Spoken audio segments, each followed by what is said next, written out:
pour mes 40 ans. Une qualif, une victoire, l'OM. Franchement, j'en demandais pas tant, hein.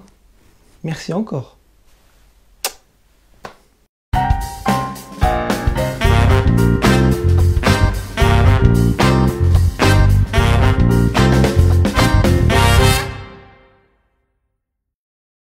Salut tout le monde, salut les monégasques.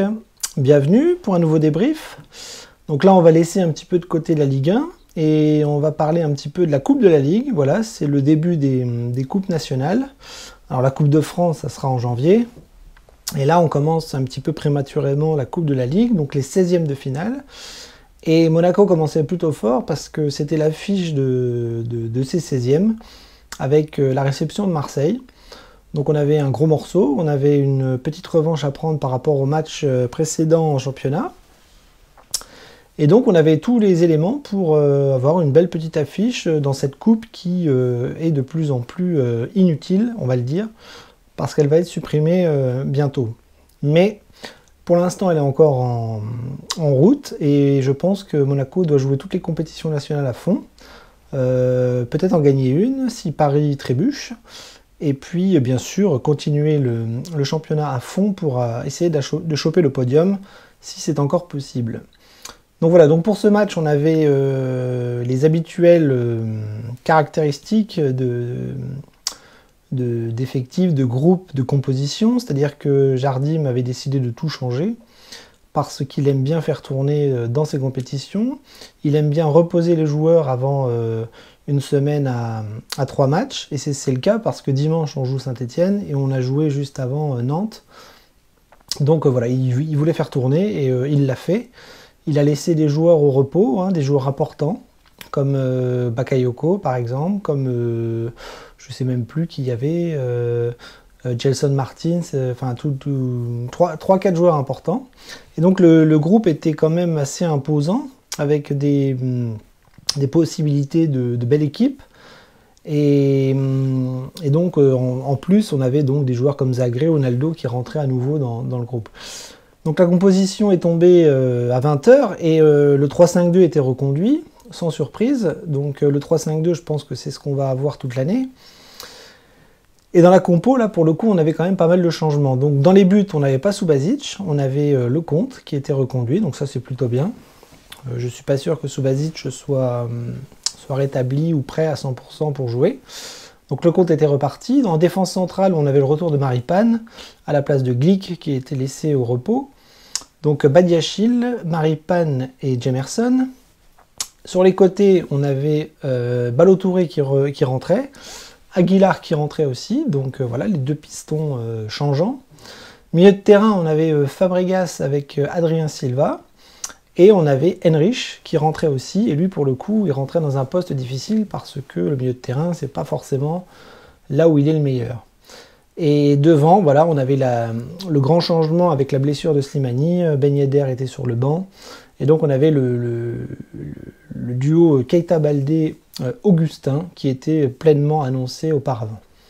Donc voilà, donc une équipe plutôt correcte hein, sur le papier. La tactique, elle ne change pas. Et donc on va voir que tout ça c'est plutôt bien terminé parce que nous avons gagné 2-1. Nous sommes qualifiés pour les 8e. Et maintenant on va voir un petit peu dans le match ce qui s'est passé. Il y a eu des hauts et des bas et il y a eu pas mal de choses à dire.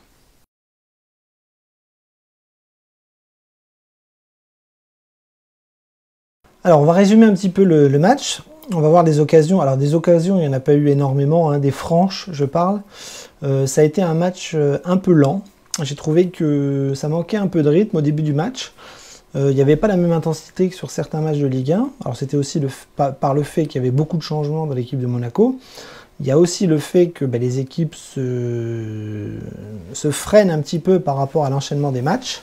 Et on a vu que l'enchaînement des matchs, c'est pas facile parce qu'à la fin de ce match-là contre Marseille en Coupe de la Ligue, il y a eu beaucoup de crampes, il y a eu beaucoup de fatigue, il y a eu beaucoup de blessures. Et donc ça, on va y revenir, mais on avait donc un rythme plutôt lent par rapport à des organismes qui souffraient vraisemblablement. Donc des occasions, il n'y en a pas eu beaucoup. Au début de match, Monaco a eu un peu de mal justement à mettre en place son jeu. C'était un petit peu compliqué de ne pas avoir les automatismes de d'habitude. avec Slimani, Ben Yedder, Golovin, etc. Et très très vite, on a une première occasion à la 13e minute pour Marseille. Le jeune Ake qui rentre dans la surface et qui tire un petit peu de façon croisée au deuxième poteau de Lecomte, mais ça passe juste à côté du poteau, donc première frayeur pour Monaco. Et puis petit à petit, vers la 20e minute, on a un Monaco qui commence à prendre les choses un peu plus en main. Marseille est en difficulté, Marseille a du mal à défendre. Et en plus, on a un fait de jeu important qui est la blessure de Fabregas. Fabregas se blesse très très tôt, alors c'est embêtant parce que on a l'impression qu'en vieillissant, Fabregas est de plus en plus fragile. C'est normal. Mais c'est chiant parce que remplir l'infirmerie en ce moment, on n'a pas besoin de ça. Et on aimerait qu'elle soit plutôt vide pour pouvoir avoir nos joueurs type, notre effectif type pour l'enchaînement des matchs. Donc Fabregas sort, Golovin rentre, et là pour le coup, oui, Golovin c'est quelqu'un qui fait pas semblant, qui se donne à fond, et on va voir que sa rentrée a dynamisé un petit peu l'équipe. Donc 22e minute, on a une frappe d'Adrien Silva à 20 mètres, voilà, assez, pas très très forte, mais plutôt bien tentée. Donc c'est Mandanda qui récupère. Et puis à la 25e minute, voilà, on a le premier but monégasque. C'est un but de Augustin, voilà, sur un centre d'Aguilar. Un centre assez anodin, qui n'est pas très dangereux, mais Augustin contrôle bien le ballon de la cuisse. Et en retombant, met une grosse mine vers Mandanda et ça transperce les filets. 1-0 pour Monaco. Et là, on se dit, on est bien, c'est plutôt logique, parce que Monaco a repris un petit peu l'ascendant sur le match. 40e minute, on double la mise. Là, le match est quasi plié. C'est-à-dire que encore une fois, sur une contre-attaque monégasque, on a Augustin qui rentre dans l'axe, qui frappe.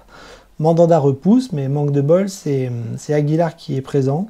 Et c'est Aguilar qui la pousse plat du pied au fond des filets, ça fait 2-0. Et là, la mi-temps arrive tranquillement, et Monaco est bien, Monaco gère, et je pense que la qualif est quasi assurée à la mi-temps. Alors la deuxième mi-temps, c'est un petit peu compliqué, parce qu'on va voir que Monaco a beaucoup baissé le pied. Monaco, je pense, devait être un petit peu trop confiant avec le score, 2-0.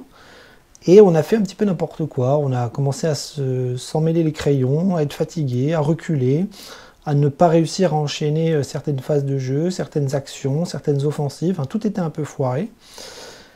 Et du coup, Marseille a essayé d'en profiter, mais Marseille était tout aussi maladroit que nous. Et on va voir que ça n'a pas été une grande deuxième mi-temps, c'est assez ennuyé. Mais Marseille va marquer, va réduire le score, alors un petit peu bêtement, parce que c'est Payet qui rentre dans la surface, qui frappe entre les jambes de Lecomte, et Lecomte se met le but dans son camp. Voilà, deuxième boulette de la saison de Lecomte.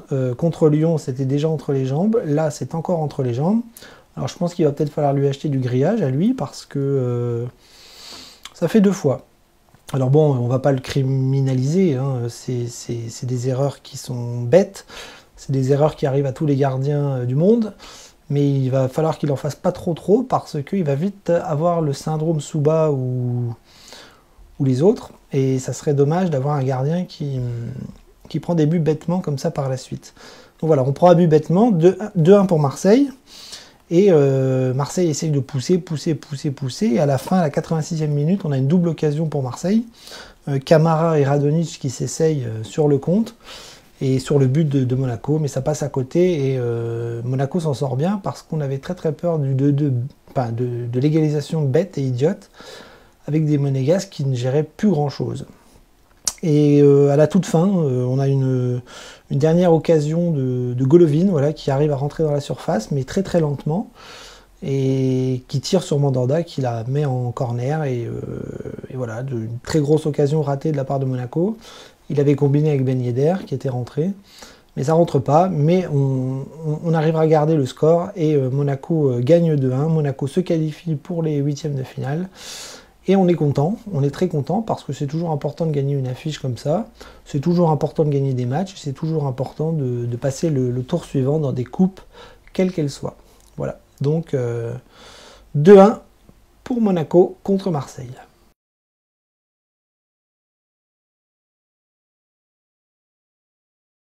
Alors on va parler un petit peu des joueurs.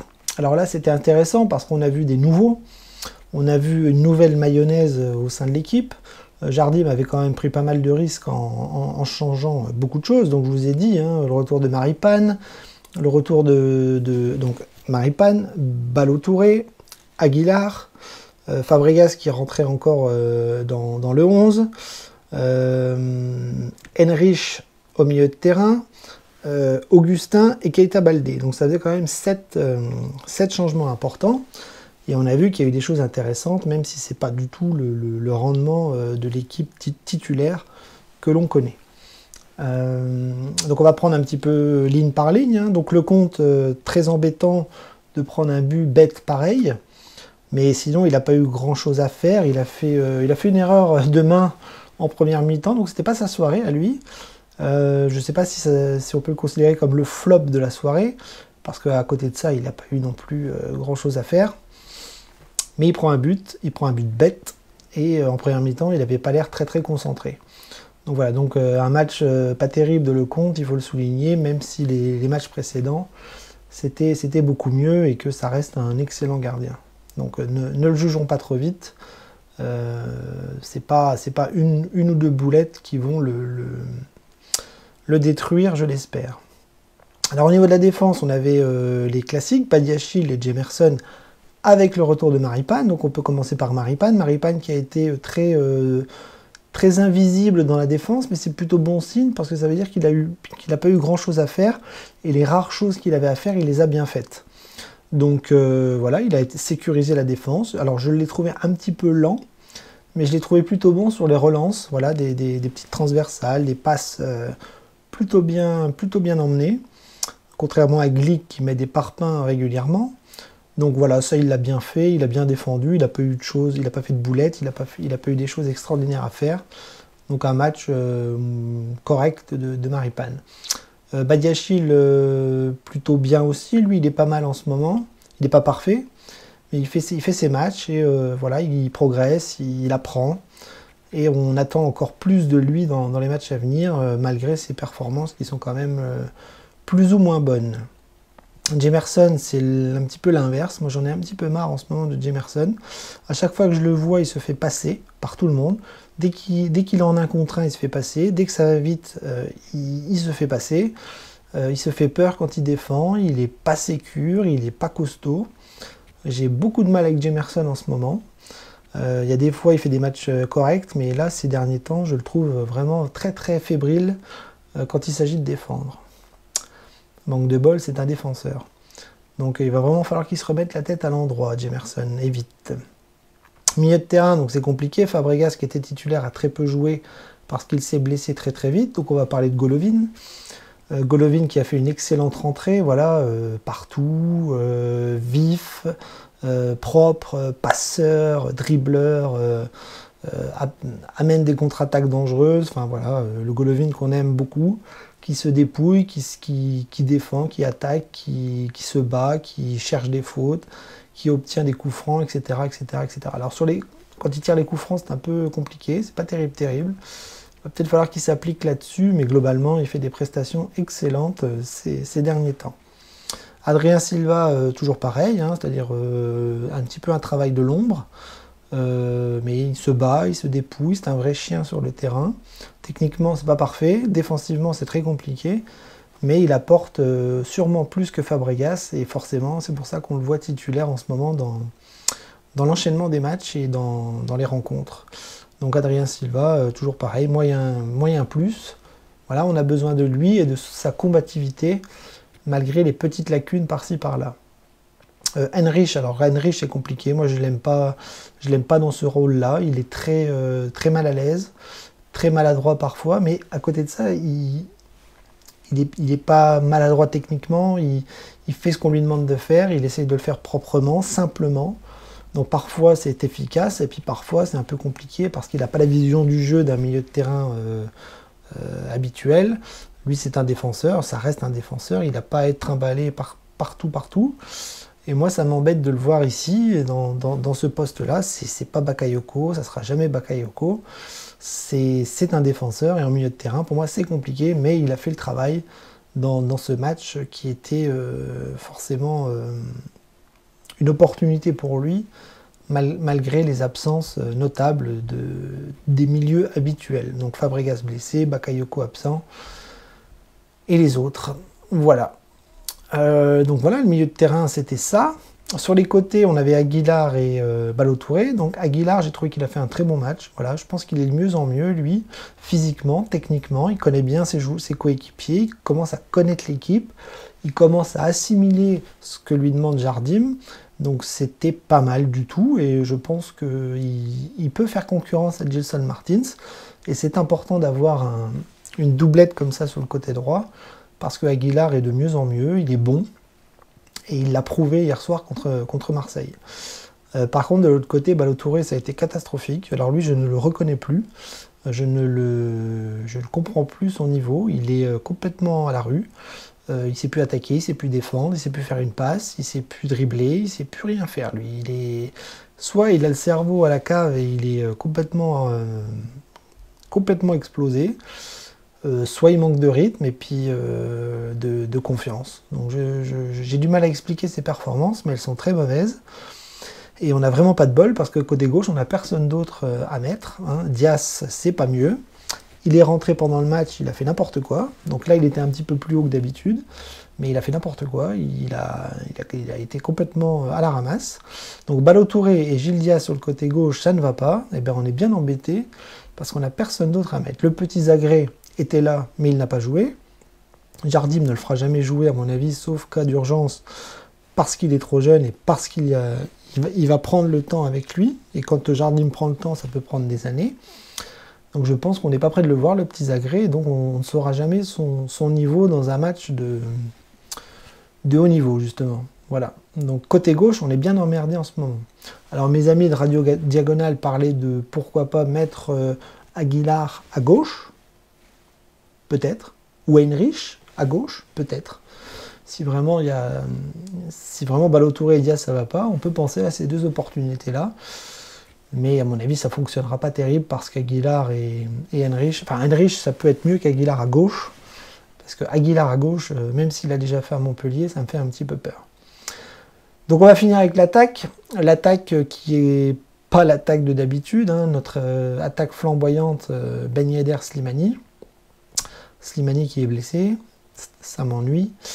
Mais là, on avait Keita Baldé et Augustin. Augustin qui a marqué, c'est très bien. Voilà, il commence lui aussi petit à petit à rentrer dans le jeu de Jardim, dans le jeu de Monaco et dans le jeu de l'équipe. Keita Baldé s'est beaucoup dépouillé. Hein. Lui, alors pour le coup, il a beaucoup d'envie et ça se voit. Et quand un joueur a de l'envie et que ça se voit, ben nous les supporters, on est contents. Donc je pense que Jardim en est content aussi. Et donc il s'est dépouillé, il a cherché des fautes, il a fait des appels, il a essayé de garder le ballon, il a été plutôt correct dans l'ensemble. Mais il n'a pas marqué, c'est dommage. Et c'est Augustin qui lui a marqué en amenant même 2 buts, parce que le premier, il marque, et le deuxième, il frappe, et c'est Aguilar qui suit. Donc finalement, Augustin, c'est un petit peu mieux que d'habitude, et peut-être qu'on le reverra dimanche contre Saint-Etienne si Slimani n'est pas là. Donc voilà, donc Augustin, plutôt pas mal, hein, pas parfait, mais plutôt sympa. Et puis Baldé aussi, voilà, qui s'est bien dépouillé pour l'équipe, c'est ce qu'on veut voir. Donc les remplaçants, j'en ai parlé rapidement. Golovin, parfait.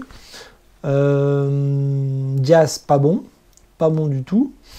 Et qui est rentré d'autre, je ne sais plus. Je ne sais plus qui est rentré.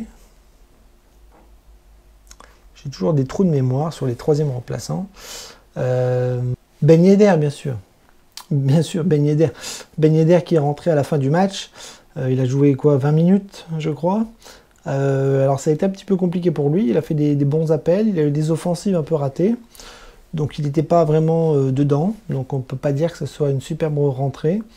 Il a essayé d'amener un petit but, voilà, où il touche le ballon de la main. Mais il n'a pas marqué. Et, il n'a pas fait marquer. Et c'est pas grave parce que lui, on va avoir besoin de lui dimanche.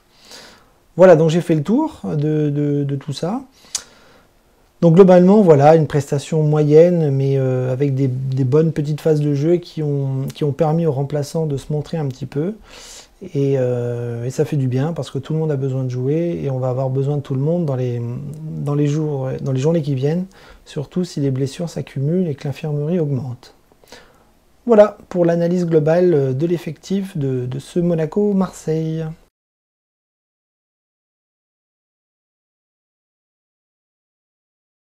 Bien, alors mes tops, je vais en choisir deux, parce qu'il faut en choisir deux. Il n'y a pas eu de joueurs qui ont surnagé hier soir. Mais si je devais en choisir, ça serait Aguilar et Golovin. Voilà, Golovin est rentré très tôt et ça nous a fait un bien fou, parce qu'il a amené tout ce qu'il sait faire, voilà, de la vitesse, de la technique et de l'envie, voilà, tout simplement. Aguilar, pareil, il a beaucoup donné sur son côté droit, il a été meilleur que d'habitude. Il a amené des buts, il a marqué, il a vraiment fait une belle prestation pour un piston droit, voilà, qui n'était pas Gelson et qui était Aguilar et qui montre toutes les qualités qu'il pouvait avoir à Montpellier. Donc moi j'ai apprécié son match et j'aimerais le souligner. Voilà, donc Aguilar et Golovin en top pour ce match. Bon, les flops, je n'ai pas envie de mettre le compte. Je pourrais mettre le compte pour sa boulette, pour ses deux boulettes même, la faute de main et les fautes de pied. Mais j'ai du mal à mettre le compte en flop. Par contre, je vais mettre Ballo-Touré et je vais mettre Gil Dias encore une fois parce que son entrée n'a pas été bonne. Et il faut faire attention parce que il est en train de régresser, Gil Dias. Il n'a jamais été non plus au top, mais là, depuis deux matchs, il fait n'importe quoi. Quand il doit faire être piston gauche, il ne sait pas défendre. Alors, c'est très, très, très compliqué.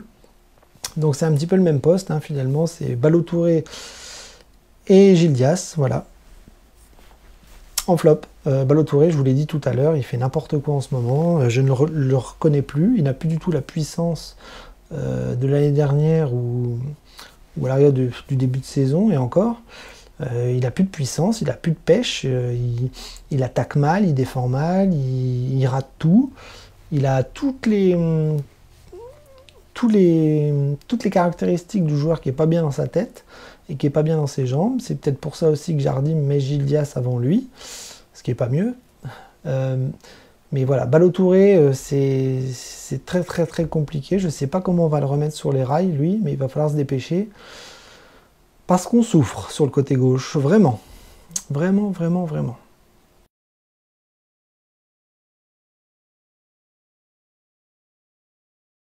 Ben voilà, pour conclure, on va dire que l'objectif est atteint pour ce match. Voilà, moi j'avais dit sur les réseaux sociaux que il fallait ne pas négliger les coupes nationales, c'est fait. Il fallait donner du temps de jeu et puis valoriser un petit peu des remplaçants, c'est fait. Et surtout, il fallait passer, voilà, le tour et donc aller en huitième, et donc c'est fait. Donc un triple objectif atteint hier soir. C'est très bien pour la confiance. J'espère que les joueurs ne seront pas trop fatigués pour dimanche, parce que Saint-Etienne, eux, n'ont pas joué cette semaine. Ils seront sûrement plus costauds et plus en forme dans leur chaudron, parce qu'on va à Saint-Etienne dimanche soir. Ça va être bouillant, ça va être chaud, ça va être sur Canal+, ça va être des Verts avec un nouvel entraîneur qui va être revanchard, qui va être à fond derrière son équipe. Les joueurs vont sûrement se transcender.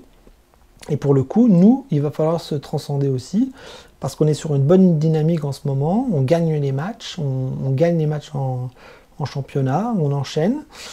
On a gagné à Nantes, on rejoue à l'extérieur, donc il va falloir être au top. Il y a une vraie problématique qui va être l'attaque dimanche. Slimani ne sera sûrement pas là. C'est un vrai problème, c'est un vrai handicap.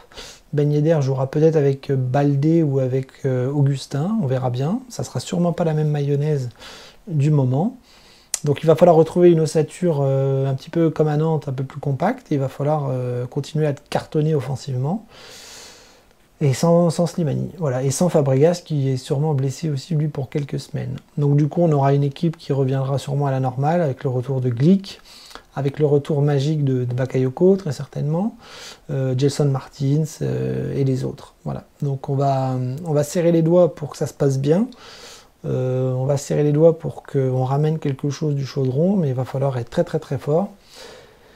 Et donc voilà, nous envoyons toutes les bonnes ondes aux joueurs et au club pour dimanche, et on espère un grand match de la part des Rouges et Blancs. Voilà, en attendant, je vous souhaite une bonne journée ou une bonne soirée, hein, on verra bien à quelle heure ça sera publié. Et puis je vous dis Dage Monegu. Encore merci pour mon anniversaire à tous ceux qui me l'ont souhaité, tous les supporters, et au club aussi qui me l'a souhaité. Voilà, ça fait un plaisir fou de gagner et d'être honoré par tout le monde. Voilà, donc je vous dis à dimanche. Profitez bien et encore une fois, Dage Monegu.